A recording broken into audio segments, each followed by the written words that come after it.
Phụng Kim xin chào cô chú anh chị buổi sáng. Phụng Kim cập nhật màu của nghệ sĩ Tô Du Linh.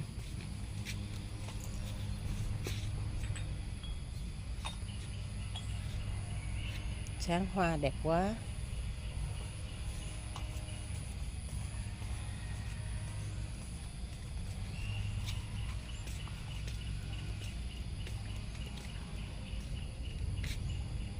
Thành cậu à.